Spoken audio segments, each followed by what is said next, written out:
This is the Anthrobiology Podcast, hosted by me, Gabby LaPera. Every 2 weeks, I interview a biological anthropologist about what makes us, us.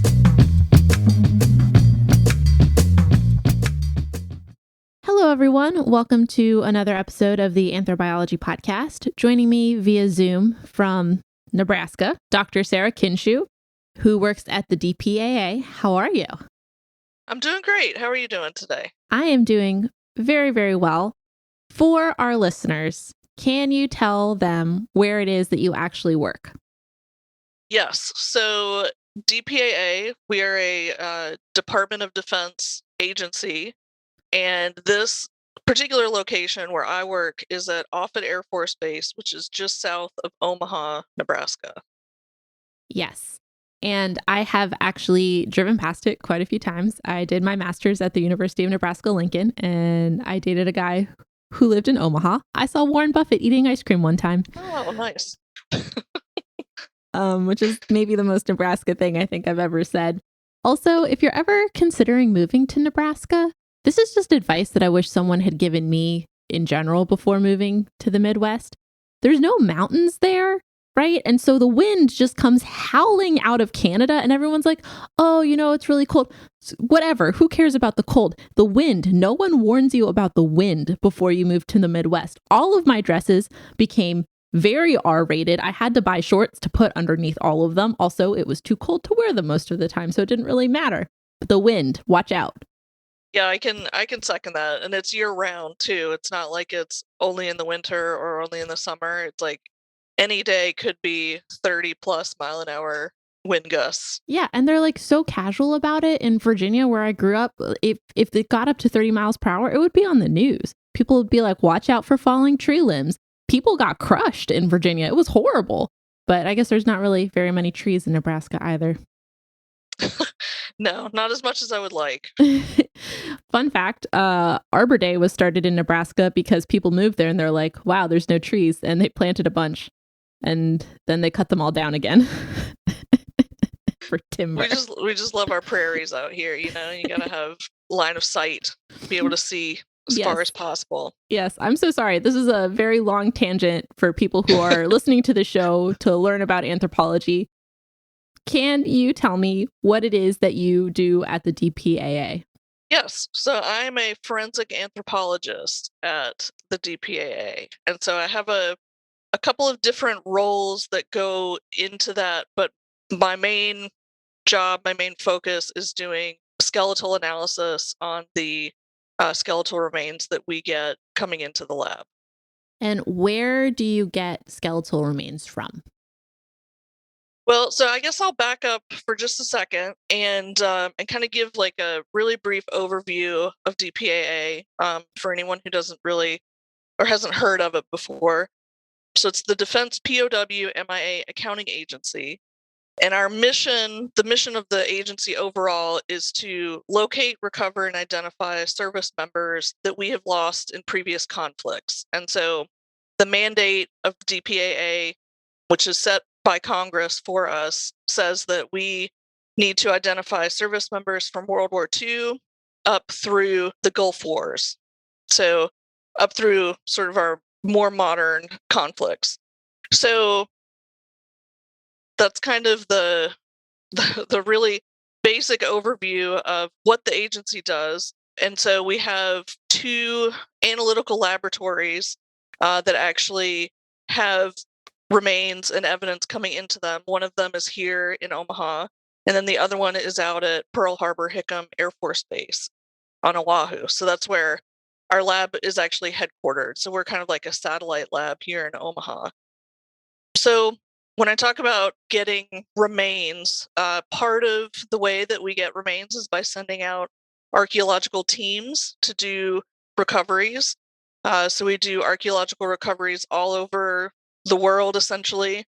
But we really focus a lot in Southeast Asia. We have a lot of teams that go into like Vietnam, Laos, Cambodia. We're starting to expand a lot into Europe by joining with partner universities and other organizations that can help us do those sort of excavations. And then we also get remains into the lab through disinterments, which is essentially an exhumation of a burial of a service member who was buried as an unknown individual at some point after their death. So those are sort of the two main ways that we get remains into the lab. So for that second one, is it people kind of stumbling on the graves, finding them and saying, could be a service member, or is it kind of an intentional exhumation? It is an intentional exhumation. So if you think about, I like to use World War II as sort of an example for this idea of burying an unknown soldier. If you just think about how fluid, the battle lines were during World War II, you would have the front lines coming together for these battles, daily sometimes, and the front lines would shift. And so there are times where we would lose service members, and then they would essentially be laying behind enemy lines where Americans cannot get to them for any, some period of time. And so it could be weeks or months or sometimes even years before we can go in and recover those bodies. And so by the time we actually do that, a lot of times there's no identifying information left on those remains. And so those remains will get buried in a military cemetery as an unknown individual. And so those are the individuals that we are trying to identify using our disinterment program. Got it. And what kind of methods do you personally employ when you're looking at these remains? So, I mean, basically, like any kind of standard analytical method that you're going to learn as a forensic anthropology student or a biological anthropology student who's focused in skeletal osteology in grad school. So, a big part of the analysis that we do is just coming up with a biological profile. So, when I get assigned a case, I lay all the remains out on a table, and the first step is to do an inventory, find out what's there. I go through and I take measurements. I look for any sign of like disease or antemortem trauma. So anything that may have happened earlier in their life, like a broken arm or something like that. And then I develop a biological profile. So coming up with an age estimate, sex, ancestry, and then stature estimates of how tall they were. So that's kind of the basics of the analytical work that we do as a forensic anthropologist.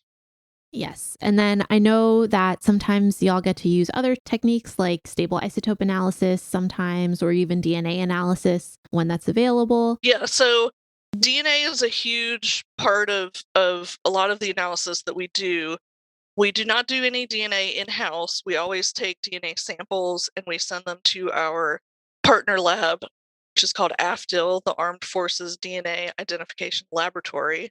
And they are located out at Dover Air Force Base. And so, yeah, anytime we need to do DNA analysis, and pretty much every case that we do, we will take DNA samples and have them sent out to AFDIL.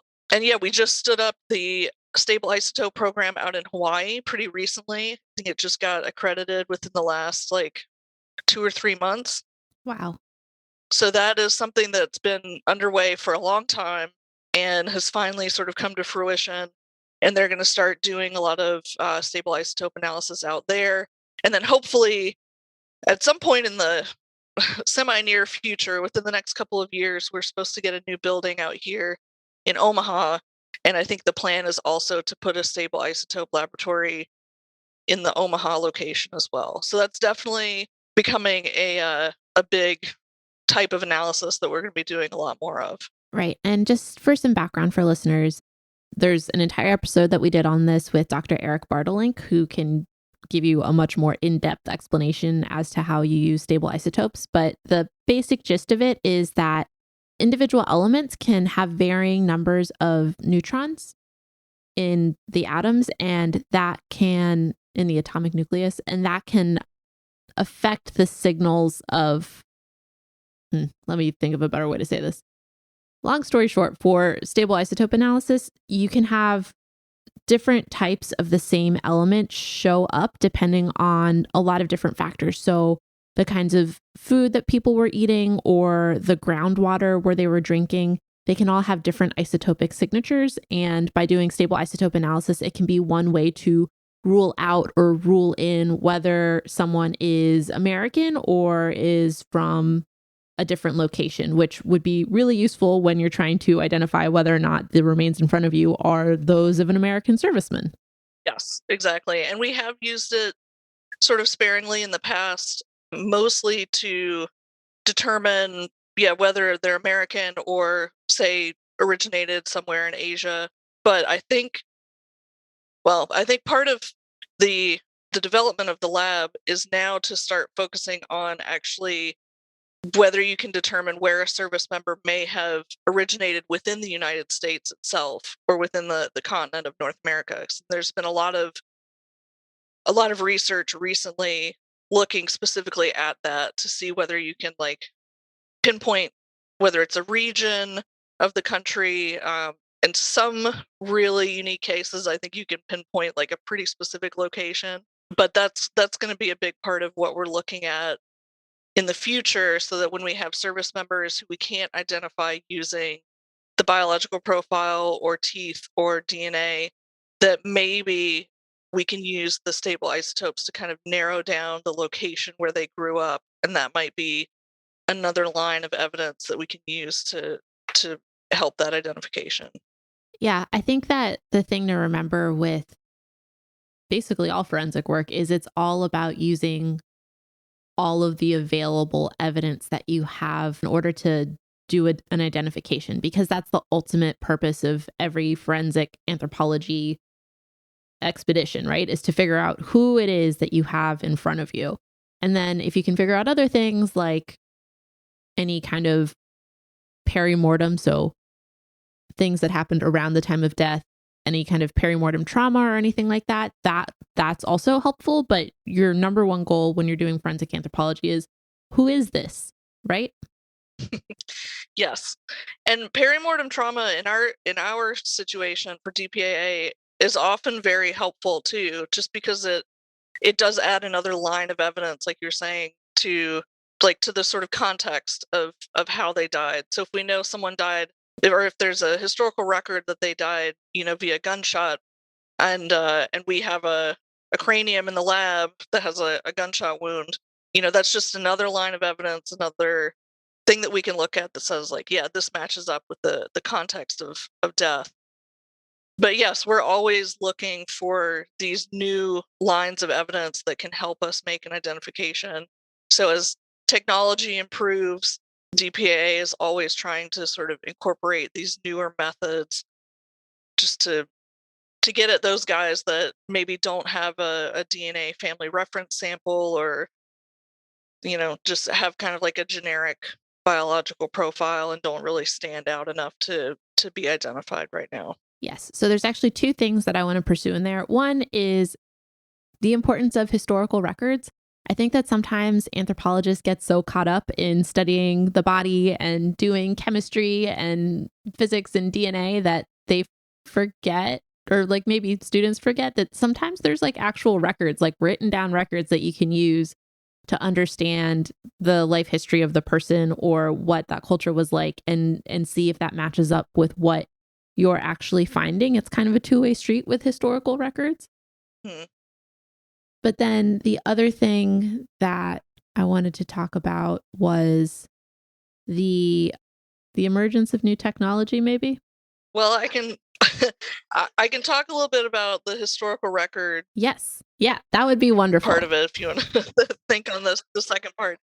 But that is definitely a huge part of DPAA, and we have historians located in Washington D.C. in offices out there. We've got historians here in Omaha. We have historians out in Hawaii as well, and they're all very specialized. A lot of them, they focus on a particular conflict or a particular region of the world.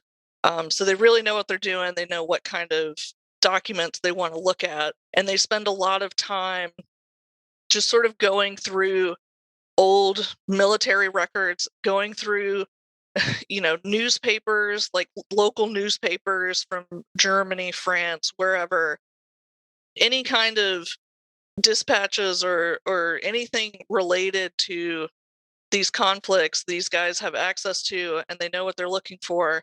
And so a lot of our identifications really start with the historians just sort of going through the historical documents, trying to narrow down a situation of loss for particular individuals.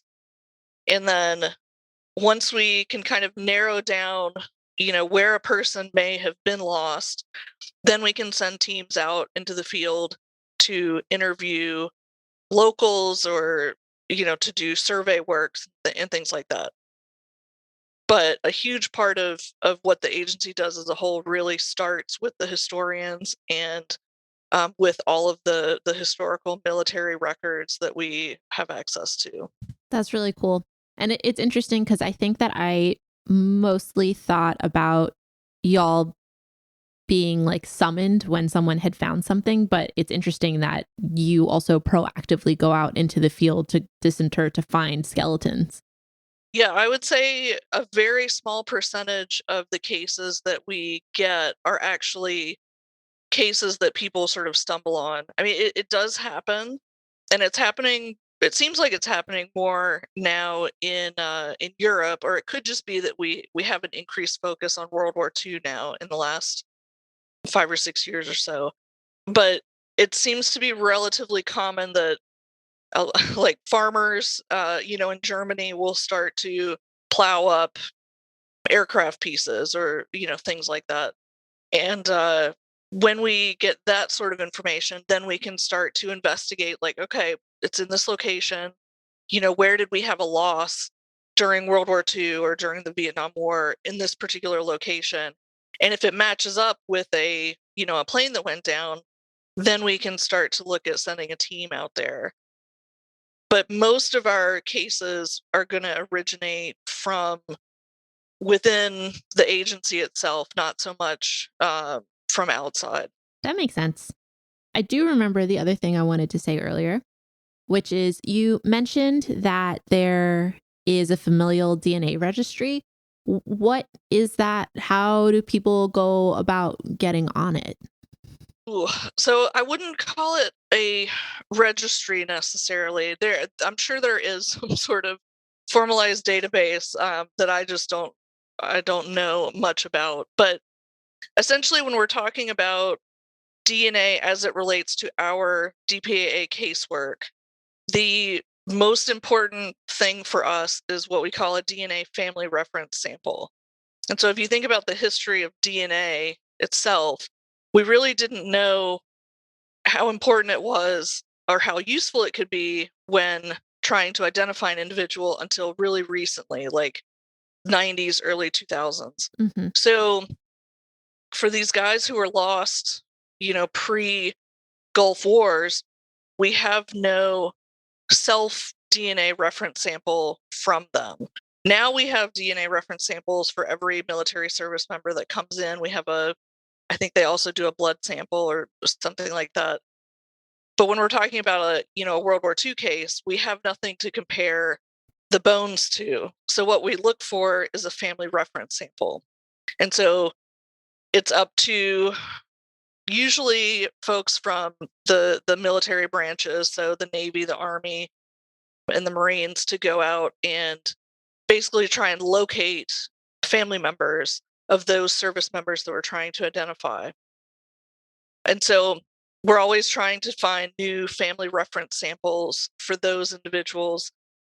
One way that we get those is through our family member updates. So I want to say it's quarterly, so at least 4 times a year, but I think it might actually be more than that.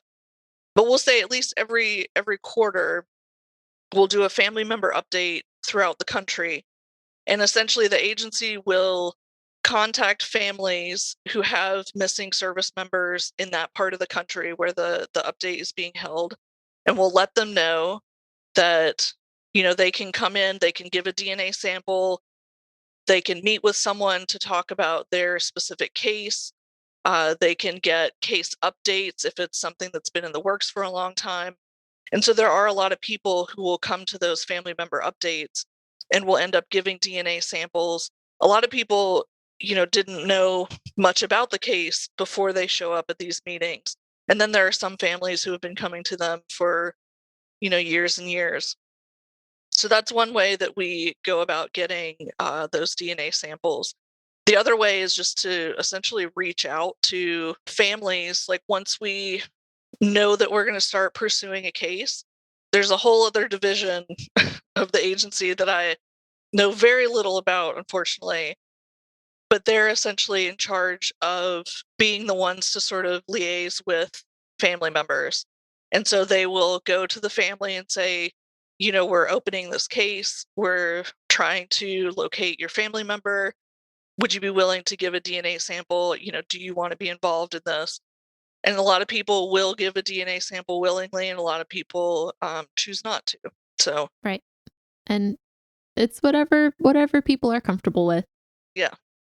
So this is all really interesting. And I don't know if listeners remember, but a lot of people who've been on the show have in some way, shape, or form interacted with the DPAA at some point. I know Dr. Bartelink, who I mentioned earlier with isotopes, has done some work for y'all. We also talked to Dr. Sean Tallman, who's at BU doing sex and ancestry estimation. He worked at the Central Identification Laboratory in Hawaii for a while. And Dr. Robert Mann worked there for 30 years. Yeah. So he's kind of a past member. So there's a lot of, I think I'm really excited to have you on because it's one of these organizations in anthropology that a lot of people end up interfacing with at some point in their career, especially if they're doing forensic work. Mm-hmm. And it ends up touching a lot of different anthropologists' lives. And it also ends up touching a lot of Americans' lives as well, which is why I thought it was really important to have someone on from the DPAA at some point, which is you. Yay. Well, I'm happy to be the representative. And yeah, we very often will have folks who come in and they work for 2, 5, 10 years, however long, and then we'll move out to universities around the country. That happens pretty often. So we definitely have people who have been here for a long time and have a lot of experience doing this kind of work, and then we also have a lot of people who come in and get a lot of really good experience and then go teach and share it to students around the country, which is also great. Yes. I think my question for you is I know a lot of people are interested, a lot of people who listen to this are interested in forensic anthropology and potentially going to grad school and working in this field.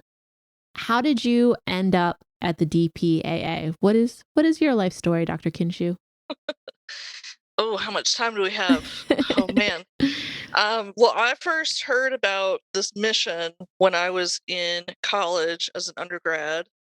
I went to Appalachian State University, which is in Boone, North Carolina, and I took a forensic anthropology class from a PhD student from the University of Tennessee. And of course, anyone who knows anything about forensic anthropology is probably pretty familiar with Tennessee and their reputation in the field. And so she was a great teacher, but she talked a fair amount about what at the time was JPAC. It was called the Joint POW MIA Accounting Command. So that was kind of the predecessor to DPAA. And as a 21-year-old junior in college, the idea of being able to fly around the world and do archaeology in all these different places and work on a mission that actually seems like it has some meaning was really appealing. So that was when I decided to go to grad school to try and sort of break into JPAC. So I ended up going to the University of Central Florida for my master's. They had a program that focused in forensic archaeology, which is essentially what you're doing at DPAA when you go out into the field and you're doing an archaeological recovery. It's very different from what an academic recovery would look like. So I would consider myself a part forensic archaeologist as well. And then once I got through my master's degree, job opportunities were a little bit limited. And actually, I graduated in 2009 with my master's. So I was very lucky to get into a PhD program because, that was kind of the height of the recession. And so I decided to go on and do a PhD in physical anthropology and went to Binghamton University, which is in upstate New York. And the first couple years, I kind of drifted away from the idea of working for JPAC. My master's advisor had several projects going in Egypt, so I had a chance to go do field work in Egypt for a couple of years, and got really into that. And then the Arab Spring happened, and Egypt kind of shut down a little bit to researchers. And we were interviewing an anthropologist for a position at Binghamton in February, and she was currently working at DPAA or JPAC back then. And I was talking to her, and she was saying, you should really sign up for this fellowship that we have going on out at the Hawaii lab. And it was like -20 outside because it was upstate New York in February. And I was like, oh, you have a fellowship in Hawaii? And so I looked it up and ended up applying and got a spot in that program. And so in 2013, I spent the fall semester out at the Hawaii lab, basically just working alongside the anthropologist, just learning how everything worked. And then we ended up going on a recovery mission to Vietnam, which unfortunately got cut short because of the government shutdown in 2013. But we still got to go out and see a site and dig for a week or so. And after that, I was pretty much hooked back on getting out to JPAC at some point. And I graduated from Binghamton in 2015. And a couple months after I graduated, we started having positions opening up in Omaha. So that was how I ended up getting in at Omaha. So it's been kind of a long journey, Yeah. but it all started with JPAC in college, and so I'm pretty happy that it's sort of ended here, at least for right now. Yeah, no, totally. That must feel so satisfying. I feel like a lot of times in academia, you start one place and you end up somewhere completely different, which you started to do. um, but it's cool to like see kind of the journey that you took to get to where you are today.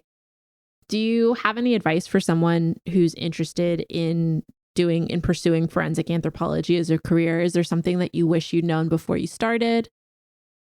Ooh, in terms of what I wish I'd known, um, I think if you talk to anyone now, they will talk about how competitive the field is. Hmm. And it seems kind of counterintuitive because it's kind of a small field, but at the same time, when you look at job opportunities, you look at grad school programs and funding opportunities and things like that, it can be difficult to land, permanent, like good, well-paying positions, especially in universities these days, because the trend has become the trend is now to sort of hire more like part-time professors. A lot of the majority of forensic anthropologists in the country actually work at universities and colleges, and they do casework kind of on the side. Like their primary focus is teaching, and then they do a lot of casework on the side. But it's difficult to come by tenure track positions these days. Yeah. And I didn't really think about that when I was going through grad school. And I timed it sort of perfectly with DPAA, where in 2015 it had transitioned from JPAC to DPAA, and Congress finally started to really fund the agency the way that it should be funded. And so the lab started hiring a fair amount of people pretty quickly in 2015. And I mean, we're still hiring way more people than I ever would have expected the agency to hire. So that's been pretty awesome. for me in terms of timing in my career.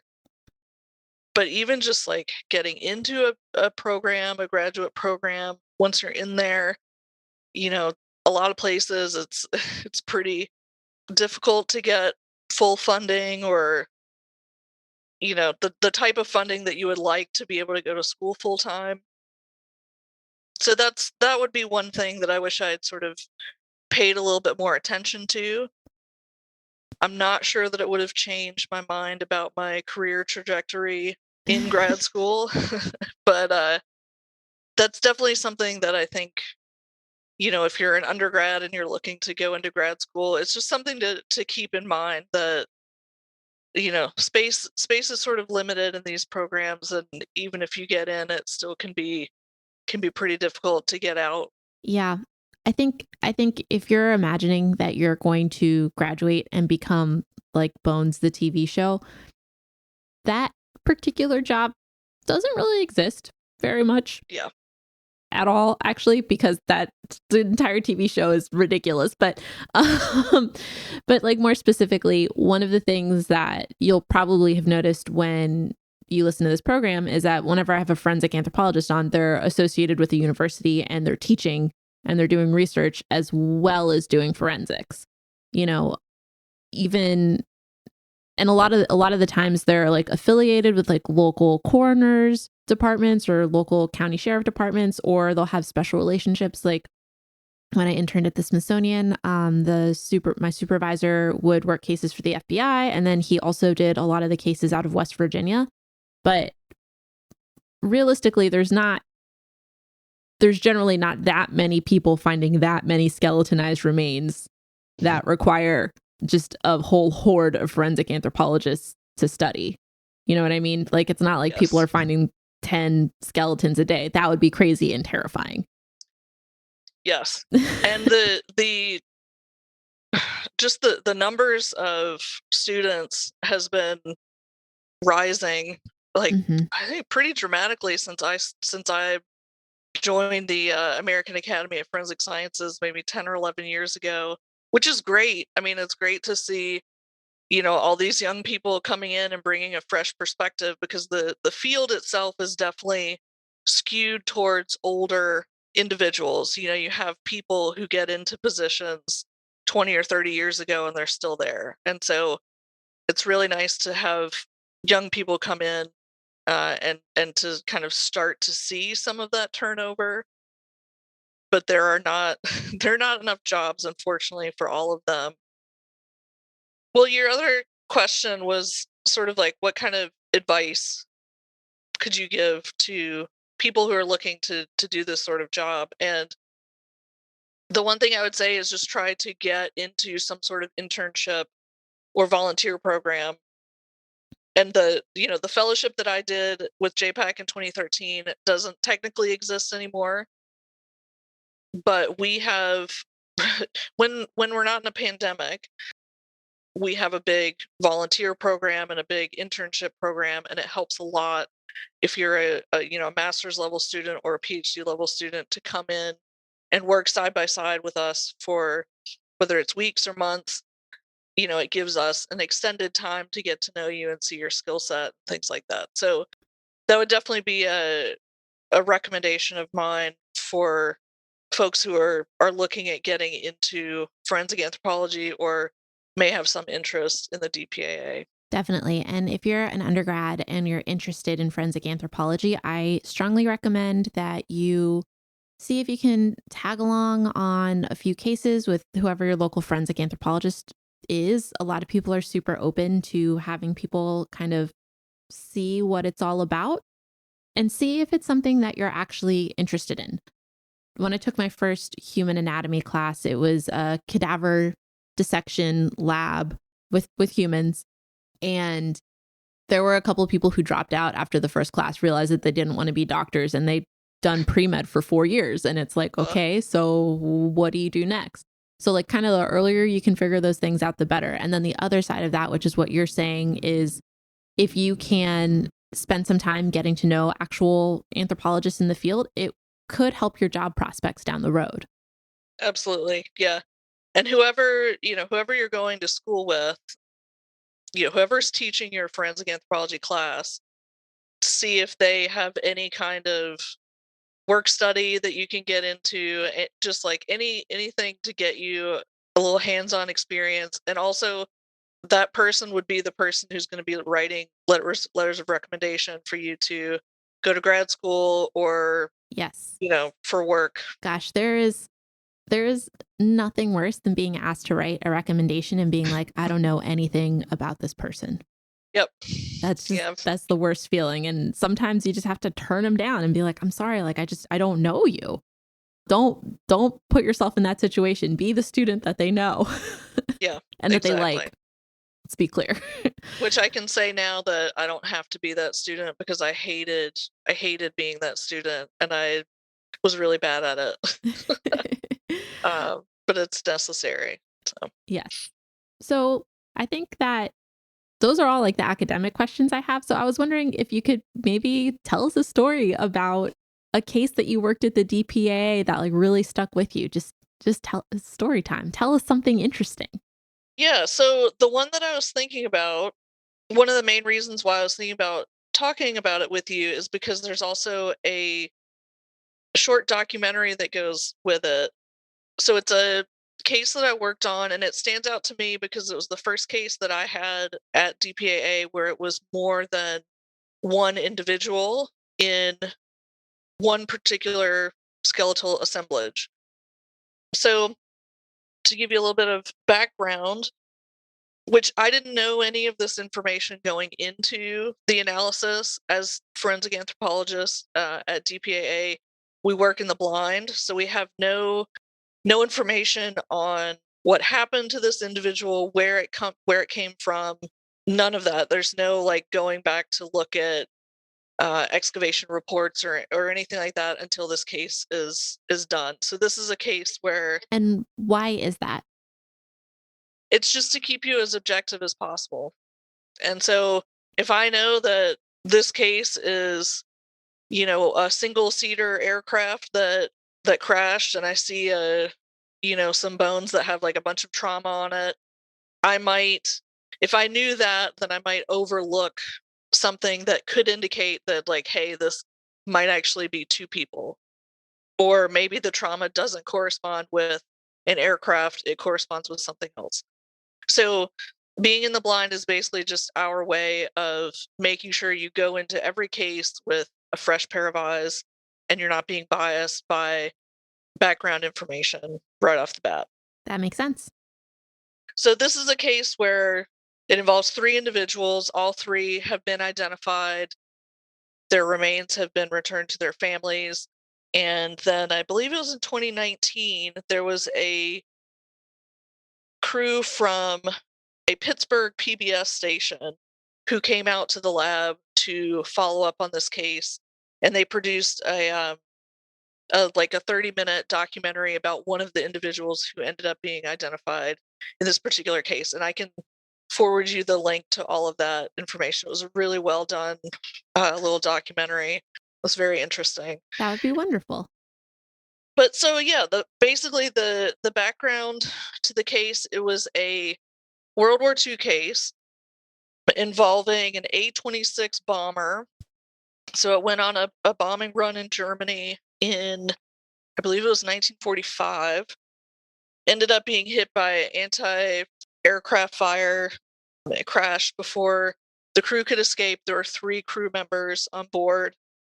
And one of the cool things about it is that the site wasn't excavated by DPAA. The site was actually excavated by an organization called History Flight, which is an organization that we partner with a lot. And so one of the things that I thought was cool about this case is just that DPAA has made a huge effort in recent years to reach out to other organizations, to universities, to try and build these partnerships so that they actually will go out and help us out with excavations and then bring evidence back into the lab for us. So we're really able to increase the amount of evidence that we get into the lab, and therefore we can increase the amount of identifications that we do per year. by partnering with universities and organizations like History Flight, who can then go out and do a lot of these archaeological excavations for us, especially in really expensive places like Europe. As much as I would love to go do an excavation in Europe, it's very expensive to put a team together. So if you can send out, a university group where you have undergrads who need credit and experience doing field work, then this is sort of like the perfect opportunity for us. So this particular site was excavated by History Flight, and it was pretty small. I think they only had about 15 or so team members, and it looked kind of miserable. They actually excavated in November and December in Germany. Oh no. So they had to thaw the ground out using like a heated tent a couple of hours before they were scheduled to excavate the ground. So they had this like warming dome going a couple hours before they would go out and actually do the excavation. And so they brought the evidence back into the Omaha lab. There are two sort of important pieces of evidence that we got for this particular case. One of them was material evidence, which is any kind of material that someone would have been wearing or would have been carrying on themselves at their time of death. So anything that has to do with like their uniform, if they're wearing watches or glasses or anything they would have been carrying in their pockets. So we had a lot of material evidence that came in. And then, of course, the skeletal remains were the other big piece of evidence that we had come in. So a lot of times when we get material evidence, it's not really all that interesting. We get a lot of like buttons and zippers and things like that you can sort of tie to a particular time period, but you can't tie it to an individual. In this particular case, we had 2 identification tags, which are also very hard to come by, especially in World War II cases. So for 2 of the service members on the plane, we had identification tags. There was a pen cap that had one service member's name actually inscribed around the edge of the cap, which was very cool. And then there was a class ring with the 3rd service member's initials on the inside, which we see, I don't want to say often. I've seen a couple of them, but that's also very cool to have like a class ring, because not only does it have his initials, but it has the date of graduation. It has the high school. All of that is information that you can confirm by looking at their records. So for 3 guys, we had personalized items for all 3 of them, which is pretty awesome. It just doesn't happen a lot. In a lot of cases, we have material evidence that you can't link to one person.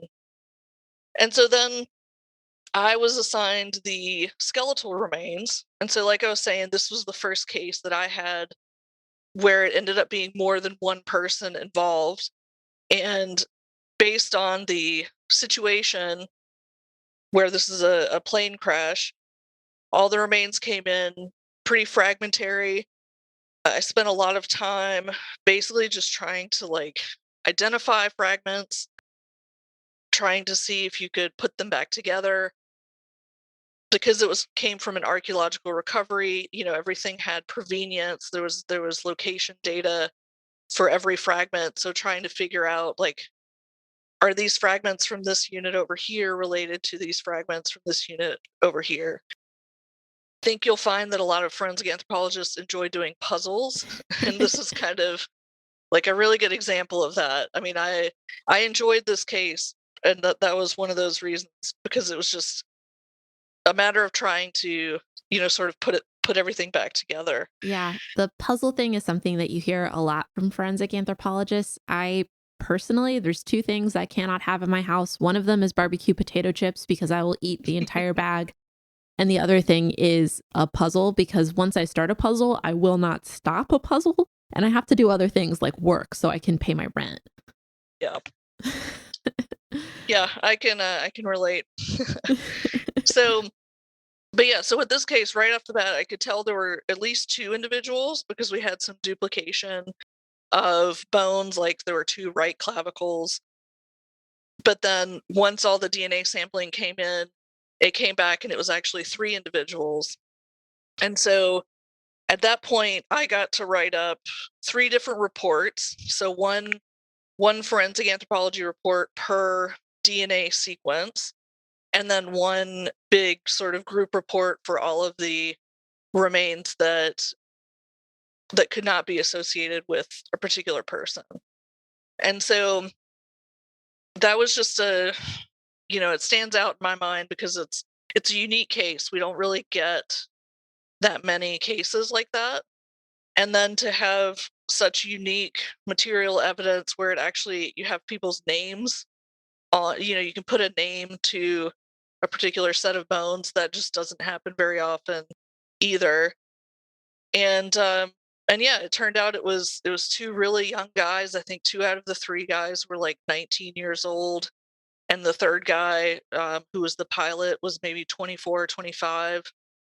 So, to be able to send these remains back to the family and not only give them, the bones, but to give them something else tangible that they can hold was really cool. And then I would strongly recommend everyone check out the documentary because it's the guy that they highlight came from a small town, and I think it was from Pennsylvania. And it's always really cool to see how small towns react to having their service members identified. I think they're very proud, Yeah. a lot of times when we're able to identify someone and they come from a town where it's a couple hundred to a couple thousand people. I mean, you know, like half the town turns out for a funeral in cases like that, and it's very cool. So, Yeah. It's interesting because you think, oh, World War II happened, what, 80-ish years ago at this point? mhm, And you would think that people, like, there wouldn't be anyone left who really cares, but people still really care. It's really important when they get these remains back, which isn't necessarily expected, but is super touching. yeah, yeah, it's very cool. I haven't had a chance to actually attend a funeral yet.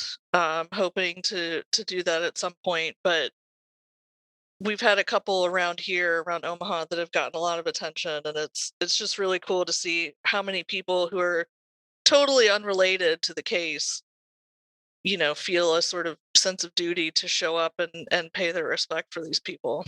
Yeah. Yeah, definitely. And that's one of the things that you get working in forensic anthropology that you don't get working in, say, paleoanthropology. Definitely. All Yeah. right. Well, thank you so much for your time. If you're ready, we have the final 3 questions of the interview. Sure.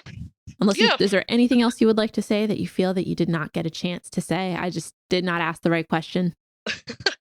I don't think so, but I will provide you with my contact information, and if you want to put that out, however you put that out, I can certainly field questions or point people in the right direction if they're interested in the internship programs or things like that. Yeah, definitely. I will put something up on my website, and that way your email isn't on the internet for randos to scrape my site and send you stuff. Sounds good. But I will mediate. Anyone who would like to talk to Dr. Kindschuh, shoot me an email, gabby.lapera@anthrobiology.com, and I'll hook you up, as long as you're nice and respectful. I was reading something the other day from Dr. King, who came on the show a while ago, who said that sometimes people send her just like wild emails, and her example was in fact wild. And I was like, I've no wonder she was so nice to me when I sent her a nice email. um anyway, okay, final 3 questions. First question. If someone wanted to learn more about the kind of work that you do, what would be a good place for them to start? What would be like a good book or website or article for them to read? So I am not one of those people who goes out and reads like everything related to their profession. Mhm. I will say the thing that I read that got me into this in the first place was a book called The Bone Woman, Clea Koff. And it was published in 2004, so it's a little bit older, but it basically was her telling her story of sort of how she got into forensic anthropology, and then she was working on human rights violations in Rwanda from the 90s. I believe she was also in Bosnia and Yugoslavia. She worked on those big projects that were happening in like the late 90s, early 2000s. And that was really what got me interested in forensic anthropology, and also sort of opened my eyes up to the different things that you could do in the field, I guess. And again, coming from a small town, it was the same thing as when I was sitting in that forensic anthropology class hearing the teacher talk about, JPEG archaeologists dropping into rice paddies in Vietnam. I mean, it sounded very exotic and interesting to go into, places like Rwanda and be able to do fulfilling work that was giving a name back to these people. So that would be the one book that stands out in my mind as just that's what kind of where I got my start, was The Bone Woman. That's a great recommendation, and I wouldn't worry about it being too old. I've had multiple people recommend Dr. William Maple's Dead Men Do Tell Tales, and I think that was written in the 90s. So 2004 isn't too bad. What are you reading for work right now? So I was thinking about this question. I haven't been reading a whole lot, but I've been listening to some things. And the reason is that we're working on starting a mentorship program at the Omaha lab that is designed to help younger people in their career progression, to help older folks get current on, methods that are being taught in schools these days. We're doing a lot of discussion about what it means to be a mentor, and how we can structure this program to really benefit everyone in the lab who wants to be involved in it. So we actually had a nice discussion last week about a couple of different podcasts that we were listening to on mentorship. So Michelle Obama has two episodes from her Michelle Obama podcast about her working with her mentor, and then her working with some young women that she was mentoring. And then NPR has a series called Life Kit, and they had a really good episode about how to sort of go about finding a mentor. And then we had a discussion just yesterday with the DPAA chief of staff, who is a female lieutenant colonel in the Air Force, on female leadership and her experiences in the DoD, leading, groups of people who are very often predominantly male, and what it has been like for her coming up in that situation. So I can't say that I'm reading a whole lot for work these days, but there's just been a lot of listening to each other and a lot of discussion about what it means to be a good mentor. And a lot of times you hear, mentorship mentioned sort of in the role of like being graduate student and having a mentor.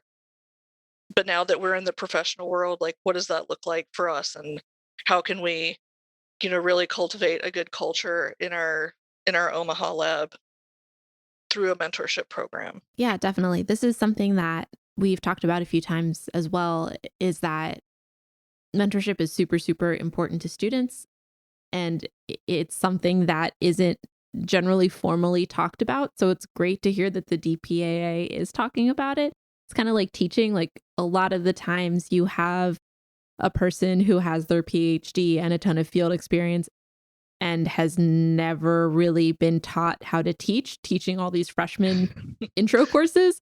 And it's kind of Mhm. crazy. Like, we don't sit down and say, okay, this is how you be a good mentor, or this is how you be a good teacher. So it's so cool that you're doing that. All right. Question number 3. What are you consuming for fun right now? Could be a book, podcast, TV show. A few people have said hiking now, so whatever floats your boat. I wish. It's still a little bit chilly here in Omaha to be out, at least to be out a lot, hiking. But I just finished the first book in the Expanse series. which is like a sci-fi series set in the future. There's a TV show that I think started on the Sci-Fi Network and is now on Amazon Prime. So I'm excited to get into the second book of that because I'm a sucker for reading a book and then watching whatever movie or TV show comes after that. I love like doing that comparison to see if the TV character is what I have in my mind. So oh my gosh. I enjoyed the book, but I'm excited about that too. I'm going to admit something really embarrassing to you, which is that I watched all of Bridgerton when I was home with my mom. And I went through a huge romance novel phase when I was in high school because I went to an all-girls high school and I was straight. And it's just, you're a teen, there's a lot of hormones. But anyway, I had read most of the Bridgerton novels before watching the TV show. And I can say that Shonda did a really good job. Like, way better than the books.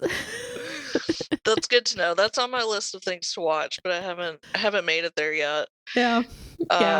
My father would come in periodically and he'd be like, why is everyone being so mean to each other?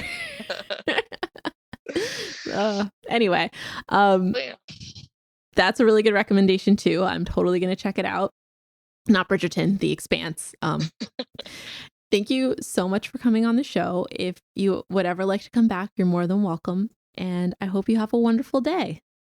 Well, thanks for having me. This has been a lot of fun. And yeah, I'll send you all that information about the documentary and feel free to, get in touch if you ever want to chat again.